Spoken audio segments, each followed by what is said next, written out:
मुझसे एक भाई मैसेज करके बोलते हैं कि भाईजान वक्फ बिल के ऊपर एक अच्छी सी वीडियो बनाओ, मोदी जी बिल पास कर दिया है जो कि मुसलमानों के साथ बहुत गलत हो रहा है। देखिए, मुसलमानों के साथ गलत हो रहा है क्योंकि इस सरकार की नीयत ही बुरी है वक्फ की संपत्ति के ऊपर, लेकिन ये आपको आज याद आ रहा है।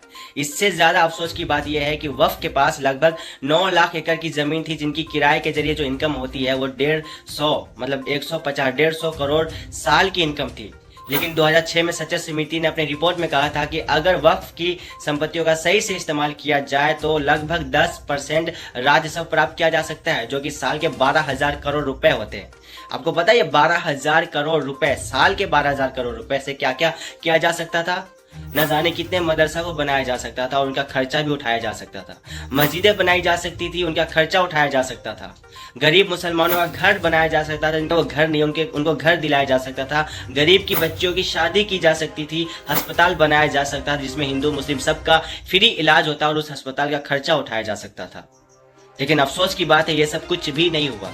और आज एक नेता आता है और बिल पास कर देता है तो हम सबको बुरा लगता है। देखिए, बुरा लगने की बात है क्योंकि इस सरकार की नीयत ही बुरी है वक्फ की संपत्ति के ऊपर। जब यह बिल पास नहीं हुआ था तो न जाने कितने मस्जिदों को अवैध बता करके इन्होंने तोड़वाया है। अब तो बिल पास हो गया है।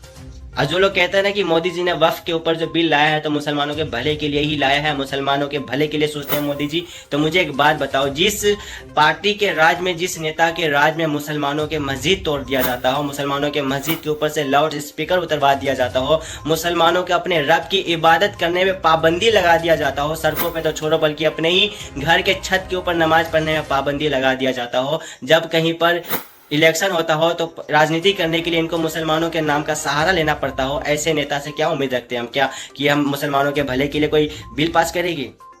और मुसलमानों को क्या चाहिए, मुसलमानों को आज की डेट में चाहिए कि मुसलमानों को अपना नेता ढूंढनी चाहिए। उनका नेता कौन है? क्या वो उनका नेता है जिनको उन्होंने वोट दिया था, या वो उनका नेता है जिनको उन्होंने वोट भी नहीं दिया फिर भी सड़क से लेकर के सांसद तक मुसलमानों के हक के लिए जो आवाज उठाता है वो उनका नेता है? मुसलमानों को डिसाइड करना पड़ेगा कि मुसलमानों का नेता कौन है।